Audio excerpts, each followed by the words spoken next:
નમસ્તે મિત્રો, આજે આપણે ફરી મળ્યા. આજે આપણે જોવાના છીએ એક સરસ મજાની વાર્તા. અને વાર્તામાં કોણ કોણ છે? વાર્તામાં છે સસલું અને કાચબો. અને વાર્તાનું નામ શું છે? વાર્તાનું નામ છે સસલું અને કાચબો.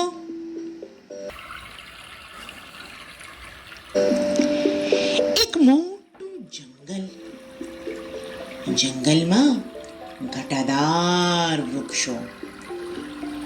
વૃક્ષો પર પક્ષીઓના માળા. જંગલમાં ખળ ખળ ખળ ખળ નદી વહે. નદીમાં એક કાચબો રહે. કાચબો તો પાણીમાં તરે, નાના નાના જીવજંતુ ખાય અને સાંજ પડે એટલે નદીના કિનારા પર આવે. નદીના કિનારા પર કૂણું કૂણું ઘાસ ઉગેલું. એ ઘાસ ખાવા એક સસલું પણ આવે. સસલું તો ગીત ગાતું જાય અને ઘાસ ખાતું જાય. હું તો ધોળું ધોળું સસલું, પોચું પોચું સસલું, મને કૂણું કૂણું ઘાસ બહુ ભાવે. હું તો ધોળું ધોળું સસલું, પોચું પોચું સસલું, મને કૂણું કૂણું ઘાસ બહુ ભાવે. હે હે. કાચબાએ તો સસલાને ગીત ગાતા જોયું અને તેની પાસે ગયો અને બોલ્યો, અરે સસલાભાઈ, તમે શું કરો છો? સસલું કહે, હું તો ગીત ગાઈને મજાનું ઘાસ ચરું છું. આમ રોજ કાચબાભાઈ નદી કિનારે આવે અને ગીત ગાતા ગાતા સસલાભાઈ કૂણું કૂણું ઘાસ ખાવા નદી કિનારે આવે. બંને જણ વાતો કરતા કરતા મિત્રો બની ગયા. એક દિવસની વાત છે. સસલાને નદી કિનારે આવતા થોડું મોડું થઈ ગયું. આજે તો સસલાને ખૂબ વાર લાગી, હજી સુધી નથી આવ્યો. એટલામાં તો સસલું ગીત ગાતું આવે છે, હું તો ધોળું ધોળું સસલું, પોચું પોચું સસલું, હું તો ધોળું ધોળું સસલું, પોચું પોચું સસલું, મને કૂણું કૂણું ઘાસ બહુ ભાવે. હે હે. હું તો ધોળું ધોળું સસલું. અરે અરે અરે અરે સસલાભાઈ, તમે તો બહુ ખુશ લાગો છો ને?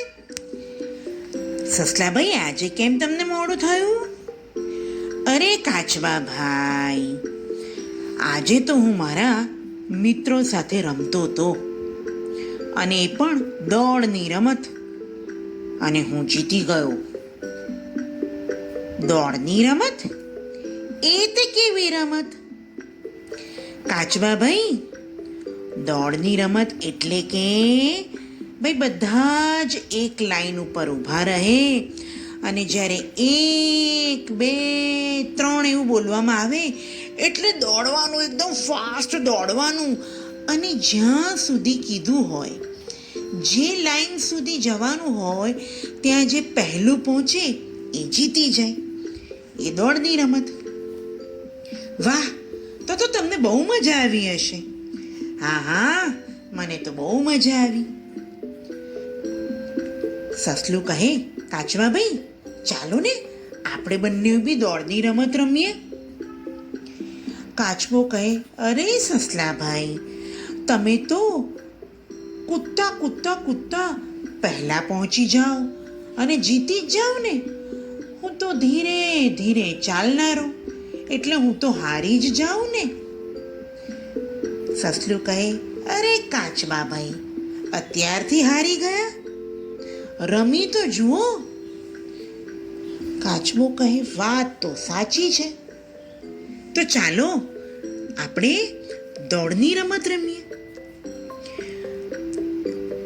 પણ અત્યારે તો સાંજ થઈ ગઈ છે. આવતીકાલે હું મારા મિત્રોને પણ બોલાવી લાવીશ અને પછી આપણે દોડની રમત રમીશું. કાચબાભાઈ કહે છે, સારું.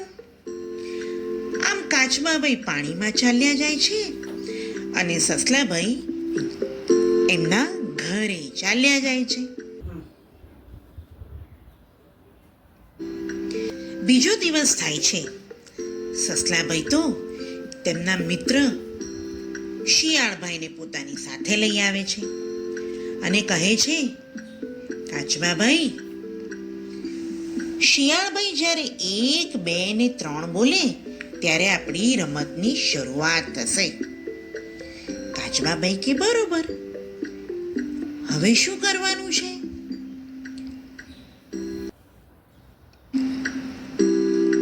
કાચબાભાઈ, જુઓ, આ લાઈન ઉપર આપણે બંનેવે ઊભું રહી જવાનું છે અને દૂર પેલું ઝાડ દેખાય છે ત્યાં સુધી આપણે પહોંચવાનું છે. જે પહેલું પહોંચ્યું એ જીતી જશે. સારું. શિયાળભાઈ કહે છે, તૈયાર? કાચબાભાઈ કે તૈયાર. સસલાભાઈ કે તૈયાર.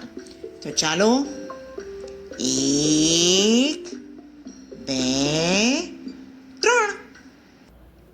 સસલાભાઈ તો ફૂદકતા કૂદતા આગળ ને આગળ ચાલ્યા અને આગળ જતા તેમને પાછળ વળીને જોયું તો કાચબાભાઈ તો ઘણા દૂર હતા. સસલાએ વિચાર કર્યો, કાચબાભાઈને મારી સુધી આવતામાં વાર લાગશે, લાવ જરા આરામ કરી લો.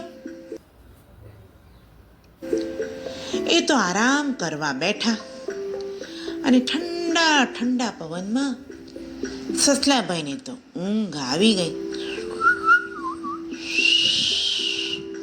અને ઊંઘી ગયા. કાચબાભાઈ તો ઠુચુક ધીમે ધીમે ચાલતા સસલાભાઈ સુધી પહોંચી ગયા અને જોયું તો સસલાભાઈ તો ઊંઘતા હતા. કાચબાભાઈ તો ધીમે ધીમે આગળ વધતા ગયા અને ઝાડ સુધી પહોંચી ગયા અને ઊભા રહ્યા.